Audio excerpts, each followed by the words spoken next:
একটি হাত মেলানো মানেই দেশদ্রোহিতা, একটি বৈঠক মানেই দালালি। পাকিস্তানের উপপ্রধানমন্ত্রীর সঙ্গে দেখা করলেই বিএনপি জামায়াত নেতারা দালাল হয়ে যায়। এটাই এখন আওয়ামী তথ্য সন্ত্রাসীদের বয়ান। তবে ইতিহাস বলে একদিন শেখ মুজিব নিজেই হাসি মুখে কোলাকুলি করেছিলেন ৭১-এর গণহত্যার অন্যতম কুশীলব জুলফিকার আলী ভুট্টোর সঙ্গে, যার হাতে ৭১-এর তাজা রক্ত লেগেছিল। ১৯৭৪ সালের ২৫ ফেব্রুয়ারি আলজিয়ার্স জোট নিরপেক্ষ সম্মেলন।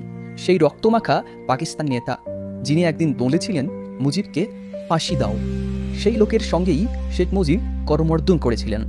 তারপর এলো ২৯ জুন ১৯৭৪, গণহত্যাকে রাজনৈতিকভাবে অনুমোদন দেওয়া ভুট্টো এলো ঢাকায়। লাল গালিচা, রাষ্ট্রীয় অভ্যর্থনা, ভুট্টোকে বুকে জড়িয়ে ধরলেন শেখ মুজিব। তাহলে প্রশ্ন একটাই, যদি তখন কূটনৈতিক সৌজন্য হয় তবে আজ কেন তা দালালি হয়ে দাঁড়ায়? এই যে ডাবল স্ট্যান্ডার্ড, এই যে রাজনৈতিক প্রোপাগান্ডা, এর পেছনে উদ্দেশ্য একটাই, জনগণের দৃষ্টি ঘুরিয়ে দাও। অর্থনৈতিক ব্যর্থতা, গুম, খুন, দমন, নিপীড়ন সব ঢেকে দাও আবেগের পর্দায়। পাকিস্তানের নাম নিয়ে হুলস্থুল করে দেশপ্রেমিক সাজো, এটাই তো টেস্টেড ফর্মুলা। কিন্তু সত্যটার কত চাপা থাকবে? দল যেটাই হোক, ইতিহাসের ছুরি সবার বুকেই পড়ে। কূটনীতি যখন নিজের জন্য শিষ্টাচার আর অন্যের জন্য বিশ্বাসঘাতকতা, তখন সত্য কেবলই একটি দলীয় মুখোশ। এই মুখোশটাকে খুলতে হবে।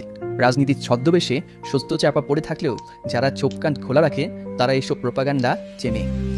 যার নেতা ৭১-এর খুনের সাথেই হাসে, সে কিভাবে অন্যকে দালাল বলার অধিকার রাখে?